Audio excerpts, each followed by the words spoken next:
Hello everyone, and thank you so much for tuning in to TowerGate. It is TowerGate Day 556, 556, September 22nd, 2018. It is Saturday. Happy Saturday morning to you. Well, you're probably going to spit some coffee back out on your keyboard on this episode of TowerGate, as we've got some quite amazing things to talk about, and unbelievable how the deep state is being exposed more and more every day. It's just gushing now. It's not like drips coming out of the dam or little breaks in the dam. The whole damn thing is coming down with the dam, if you know what I mean. So let's get started. Most of these things you've already probably heard by now, but let's go through them. Okay, Rodenstein. Rodenstein. And now you know why I've been calling him Rodenstein for a year and a half now. Not because of his beady little eyes, but because I suspected a very, very long time ago that Rodenstein was a key player in the deep state coup. Key player. I sniffed this guy out a long time ago. So we're learning now that Rodenstein had discussed wearing a wire to record President Trump, and he volunteered to recruit cabinet officials to remove Trump from office. That according to the New York Times. And where did the New York Times learn this? Well, they learned it from Andy McCabe, from his notes. Apparently McCabe, like Comey, liked to take notes about meetings that he was involved in. He has turned all this stuff over to, at some point, the IG. His attorney also has this stuff. He apparently made some of the stuff. It's been made available to Uncle Bob the Executioner, and now it finds its way to the New York Times. What did Andy McCabe tell us? He said if he gets thrown under the bus, or if he's not protected or whatever, that he was going to burn the whole effing thing down. It's very likely that McCabe himself, because he holds all these documents. I'm sure he has the originals. He's given copies and things, but he's got all these in his possession. So it's very likely that this was Andy McCabe sending a message to the other deep state players that you better close ranks. Or maybe he realizes that it's already too late, that people have already rolled over on him, or have gone behind his back and testified to the grand jury and given information. And so maybe he's decided this is his way of burning the whole effing thing down. He's taking people with him. He's decided to take people with him. And he knows where he's going.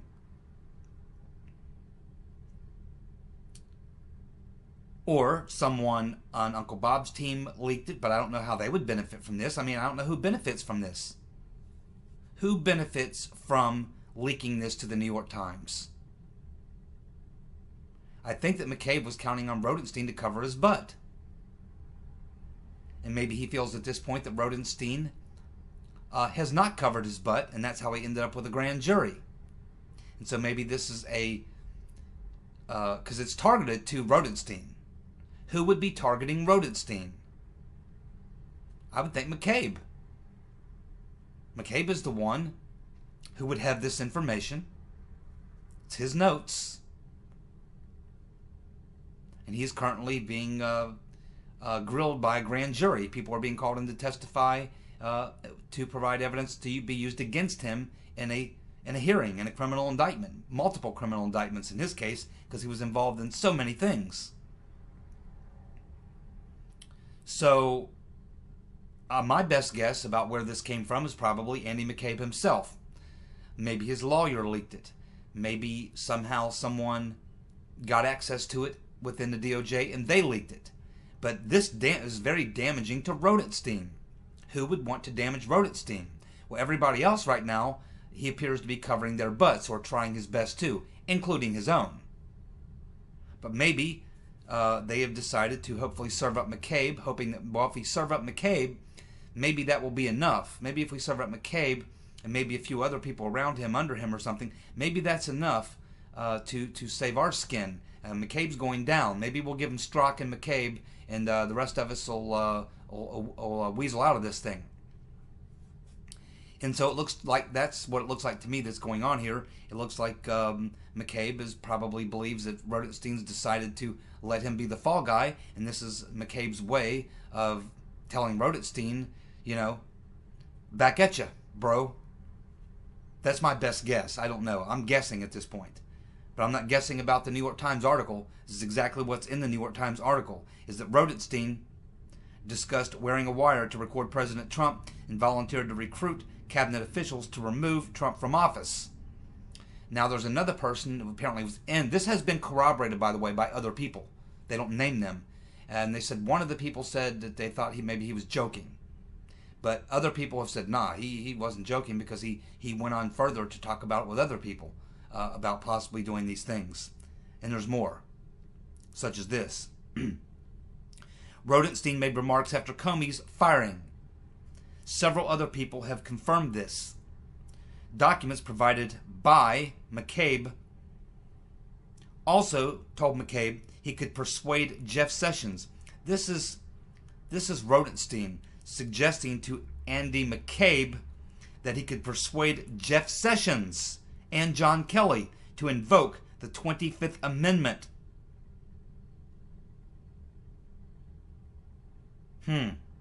Well, now that this is out, first of all, you have to be asking serious questions about Jeff Sessions and John Kelly. Sessions should absolutely come out and make a statement, either to say this is true or to categorically deny it. But either way, he should fire Rodenstein immediately. If he does not, if Sessions does not fire Rodenstein, I think those theories about Sessions being a white hat, or Sessions having Trump's back, or Sessions having, being part of the plan, I think you can throw that right out the window. There's no way he could be part of the plan and all that kind of stuff, while at the same time allowing this to go on, allowing Rodenstein to stay in his position. It just, I can't imagine how that could possibly happen. Rodenstein should be fired, and it's Sessions that has to do it. If he doesn't, there's something going on here. There is something bad going on right here. John Kelly, if I'm Trump, I got him in my office first thing, man. First thing, as soon as I get back to my trip, I know he's on a trip somewhere. When he gets back, John Kelly's the first person that's going to be sitting down in front of me. And he's going to have to tell me whether or not he was involved in this at all. This should not even be discussed. And even if this was brought up by Rodenstein, Sessions should have came immediately, or John Kelly. Both of them should have came to Trump and said, hey, here's the discussions that are going on. This is not the stuff you keep behind the president's back if you're the attorney general and you know what's going on. This is not the stuff that you keep behind the president's back if you're his chief of staff. You don't fail to mention this to the president, that there's discussions about invoking the 25th Amendment. Okay? Of course, we have Rodenstein denying it. Of course. He says it's inaccurate and factually incorrect. Well, those are very slick little words that lawyers use all the time.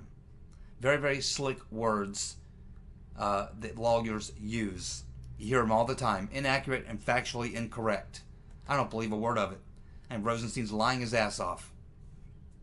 Lying his ass off.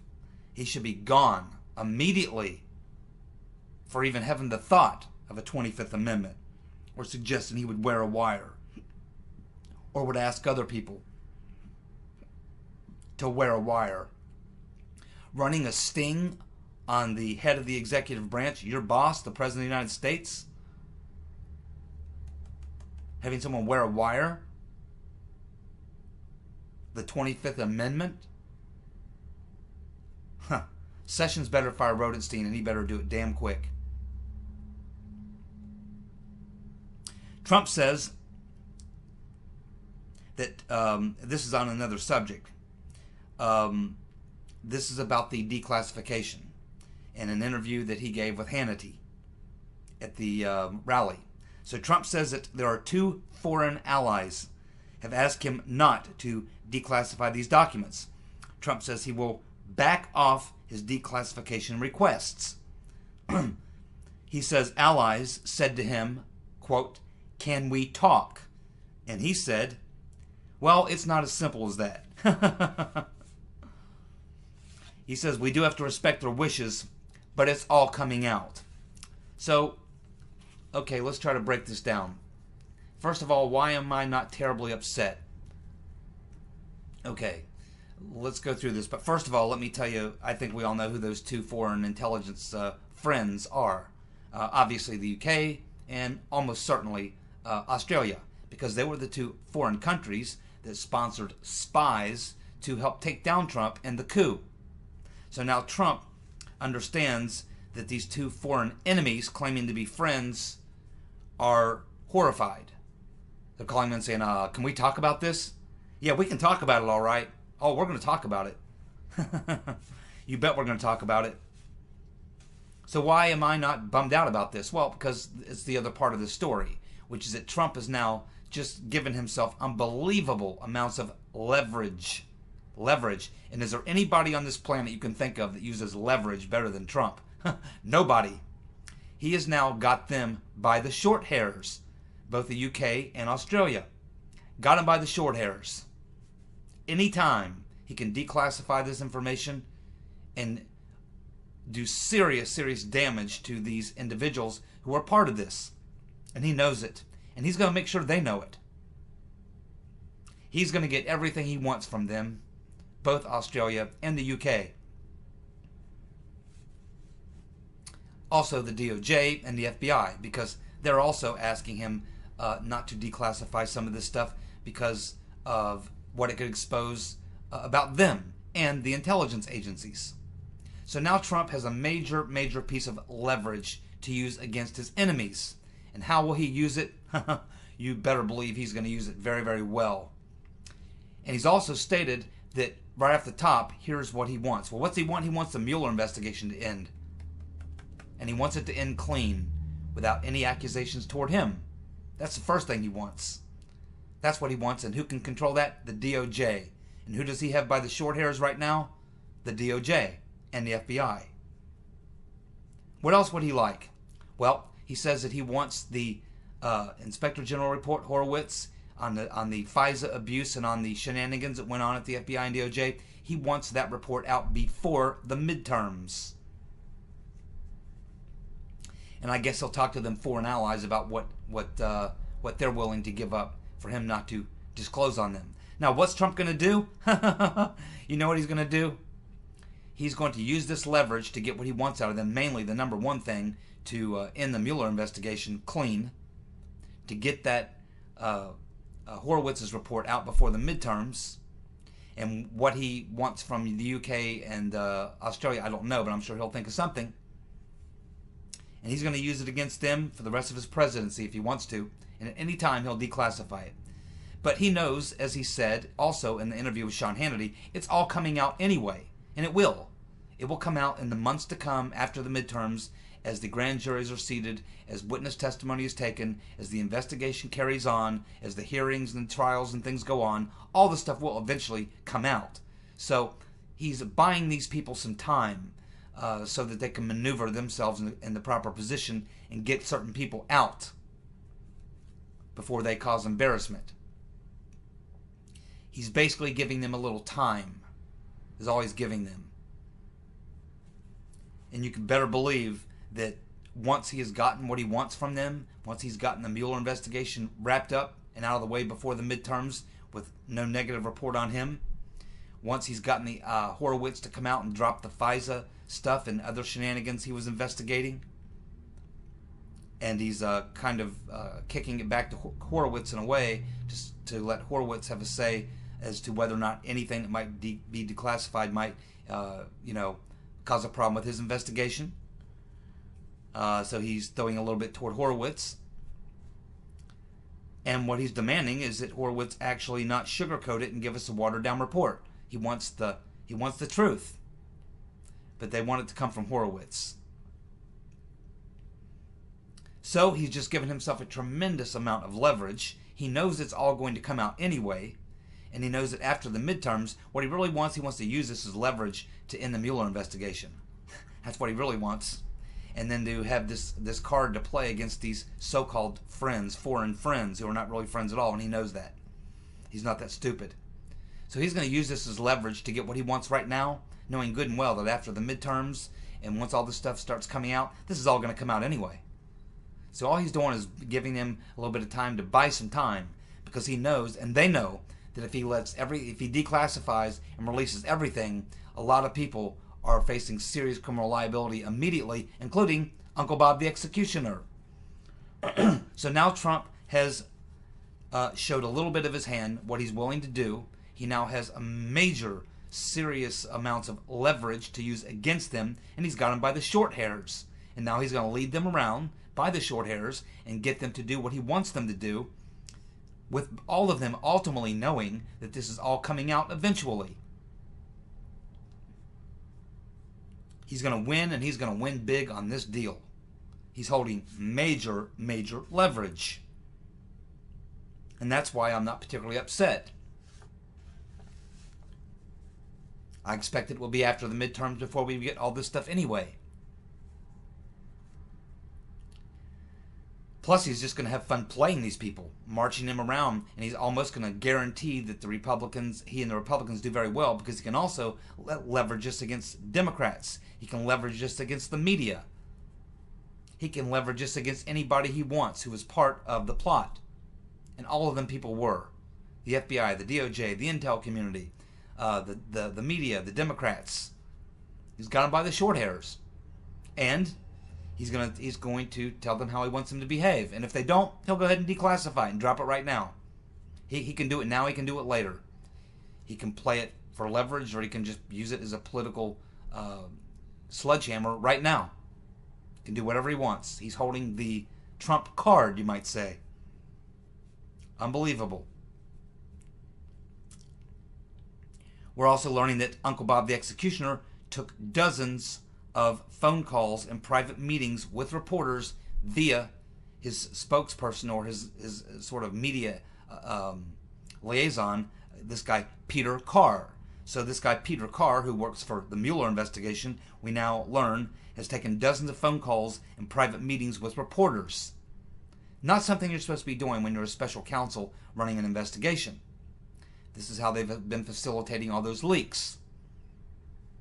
And you can bet that that's going to come to a screeching halt as well. And there's going to be a lot of questions raised and asked about that as we move forward after the midterms as well. After Uncle Bob's investigation is over, there's going to be an investigation of his investigation based on everything that's going to come out. Uncle Bob and his Hillary donor posse are all going to need good criminal defense attorneys.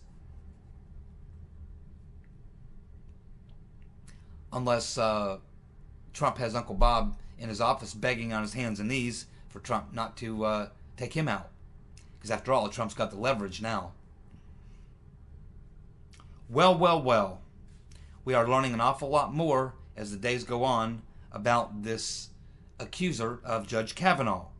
And probably yesterday we learned one of the most important things. As I said in the previous video, there are people digging and digging and digging into this accuser, finding all sorts of things out about her, which are all going to come out obviously before the midterms, before she can become any more of a threat, because she's a ticking time bomb. As I said in the previous video, she must be destroyed with the truth. And I'm sure that there are Republican operatives right now working very, very hard at digging up everything. And she will be destroyed. And that's her fault. But we're learning now. We get this name, which is a name many of us have heard many times before over the years. Ricky Seidman.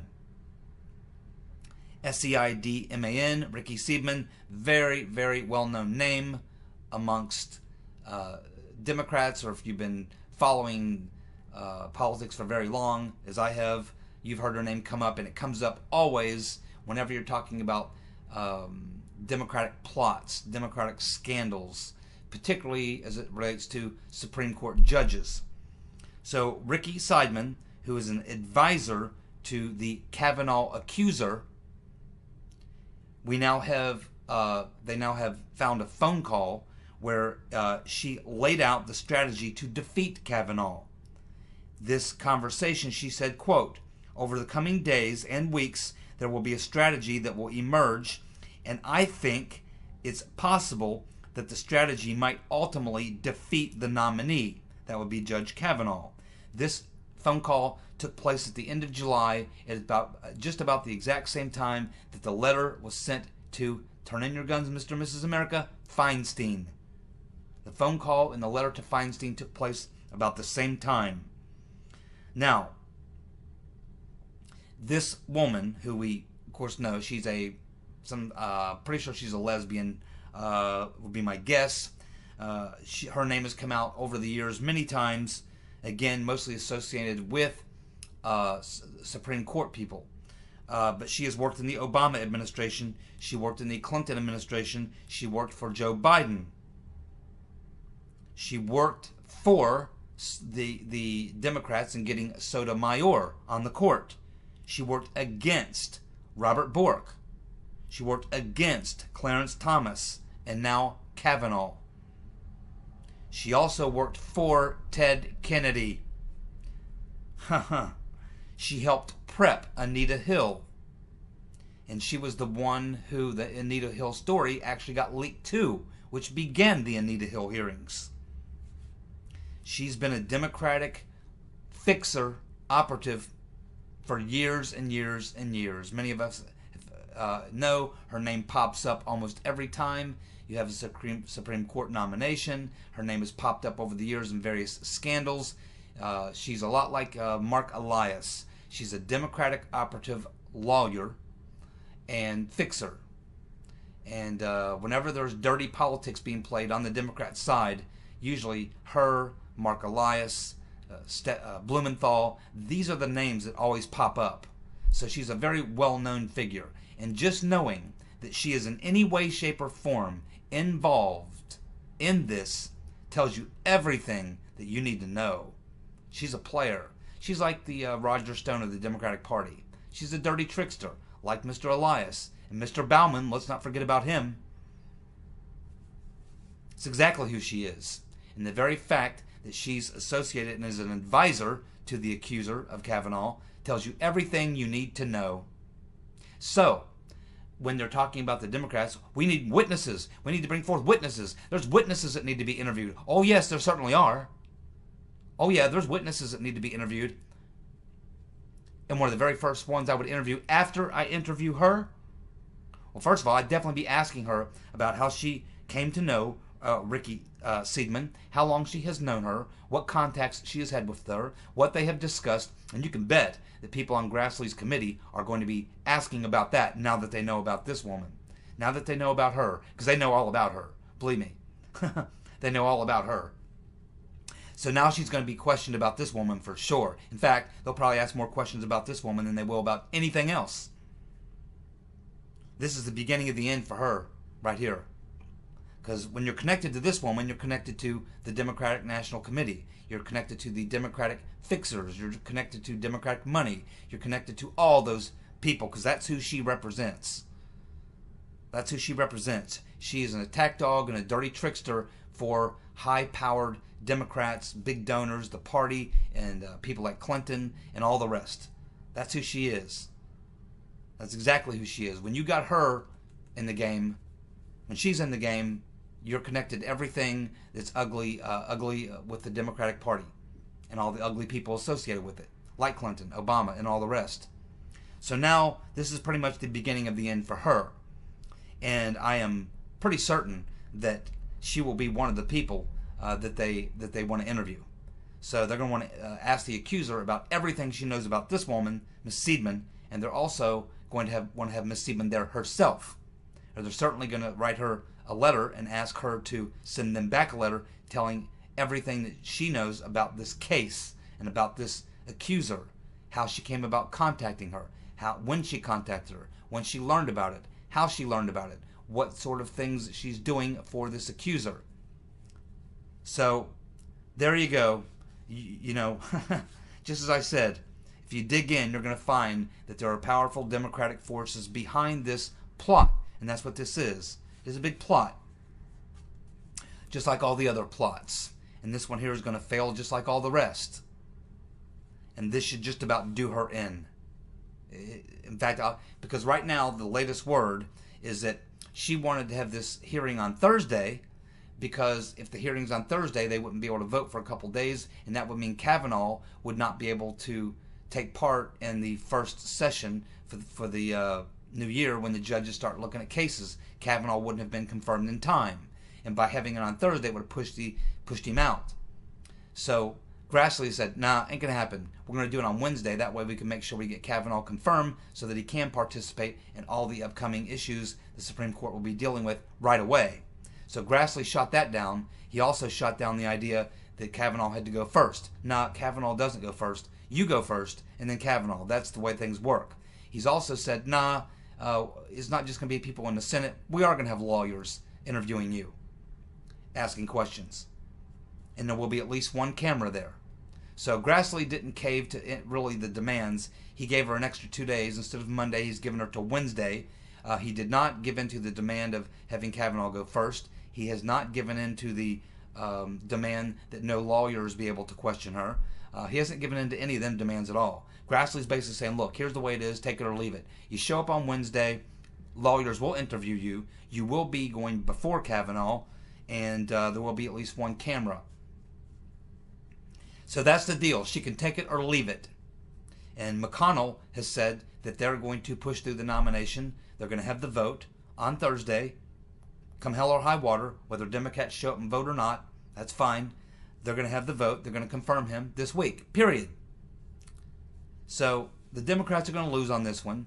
They're going to have a lot of egg on their face. And then after this will begin, once it's done and Kavanaugh's confirmed, then those people who have been digging into the accuser are going to be coming out with a boatload of information on her that's going to be very, very damaging. She will be completely done. Toast.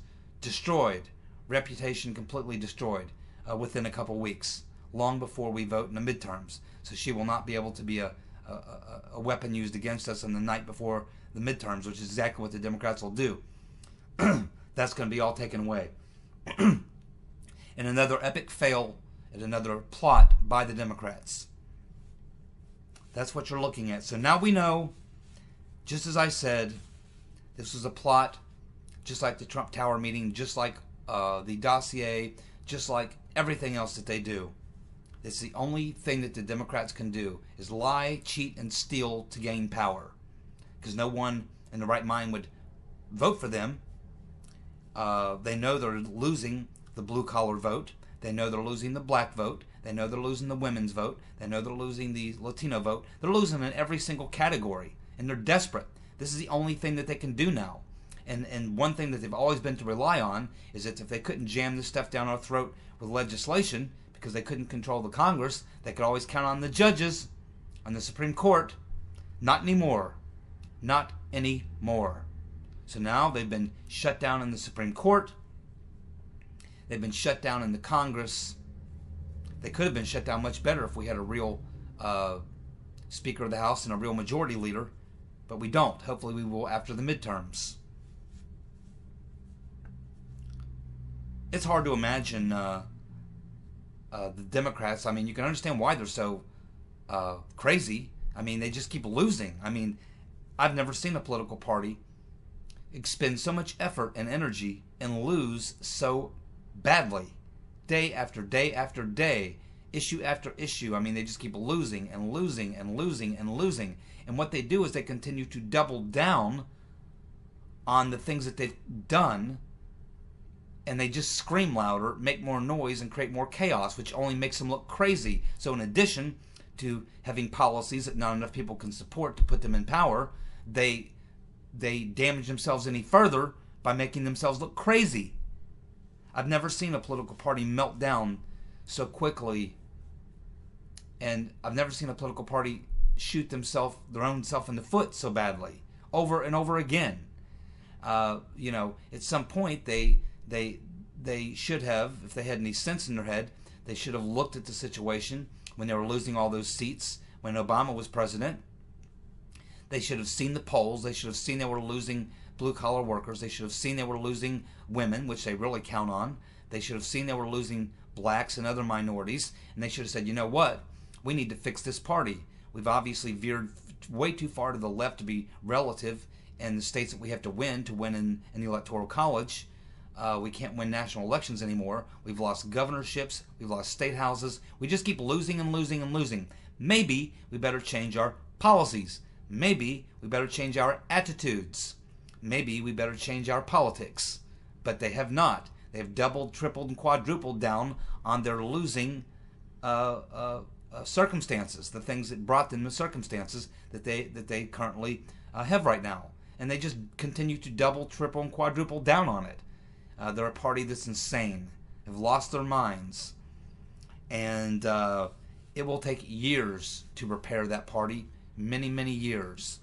The Republicans could be looking at, winning for the next 10 to 15, maybe 20 years, continuing just to hold power in Congress, in the White House, governorships, and everything else, until the Democratic Party realizes that they have just gone completely off the rails. The whole thing's just going to be completely cleaned out. But it won't happen until they get completely destroyed. Because these people, Schumer and Pelosi, they're not going to volunteer to go away and let the party try to save itself now. These people won't go away until there's nothing left but a big smoking pile of crap. When there's nothing there left to be salvaged. And they're completely ran out. And then the Democrats will have to start all over from the ground up and rebuild the party. Unbelievable to witness this particular time in history. It's extraordinary. It's hard to realize, exactly grasp how extraordinary it is as you're living through it. Sometimes these things have to be viewed in the past. 10 years from now, we'll look back and say, wow, here's where it all started, and then this happened, then Trump won, and then they went into complete hyper crazy mode, and that was the downfall, and it took, however many 2-3 election cycles for the whole thing just to completely melt down. Just absolutely extraordinary what we're witnessing here. We also have Papadopoulos tweeting out that the British government was spying on him in the Trump campaign by April 2016, and Obama knew. So Papadopoulos' tweets are now, they were kind of cryptic 2 or 3 weeks ago, but now he's gone and done a couple media interviews. He said he wants to testify and tell the whole story in front of the Congress. He's asked the Congress to seriously investigate the activities of the foreign governments. Papadopoulos knows exactly, now understands exactly what happened to him, as do other people, Caputo, Stone, and others. And, of course, Carter Page, Michael Flynn, all understand. It's all going to come out. It's coming out now. And just amazing to see this. I mean, it's amazing every day. So, as I said yesterday, these Democrats and the media and all the people who are involved in the coup, all the people that are involved in this, the theatrics of the Kavanaugh hearing and all the other things, it's all one big thing boiled into one. They're all separate activities, but they're all basically coming from the same place and the same sources. And it's the power of the Democratic Party. It's the power of leadership, the top echelon. That's the people who are freaking out, who are driving all of this. Because they're the people who are really going to suffer the greatest. As far as they're concerned, I mean, these dipshits that they put into power as Democrats, I mean, they can find millions of these people. That's not a problem. They can find these puppets anywhere. They just bankroll them, win them the election or whatever. But they have to be able to win the election. And now, unfortunately, they've become so radioactive that they can no longer win elections. So there's going to be a major bloodbath here as a result of not just the untangling of the coup and the involvement of the intelligence community, the FBI, the DOJ, the entire Obama administration, the Right Reverend Clinton, the media, Uncle Bob, Rodenstein himself, possibly others. It's just amazing. And then the total failure of this particular plot against Kavanaugh. It's just going to be so devastating. I just don't see how the Democrats have any shot whatsoever. Again, I mean, they may pick up a few seats in the midterm. They may pick up 12, 15, 18 seats or something. I don't think they'll get to 24 or whatever. But it's very possible if this continues, depending on how nasty the fallout is between now and November, they could actually lose seats, which will be historic. Absolutely historic. But hey, we're living through historic times. Historic times, my friends. Enjoy the show.